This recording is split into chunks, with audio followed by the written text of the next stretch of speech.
Macam lagu Melayu, macam lagu raya kan. Kita tengok kan.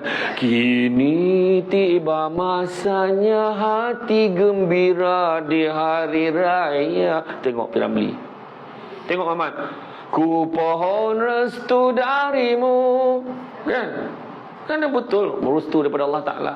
Ini lagu raya. Alamak. Alamak. Apa teruk sangat orang perempuan kat Malaysia ni? Kuih raya tak jadi-jadi, kau kebangang sangat masak kuih tak mahal. Geram betul aku tu. Alamak. Baju raya tak siap-siap. Kau tak tahu ke raya bila? Awal lagi dah tahu kan? Tengok aku dengar kau cakap apa. Orang perempuan dia ngumpat pun dengar. Aku lalu tadi bukan tak dengar belakang. Saya bagi salam, Assalamualaikum. Lepas tu cakap tingginya.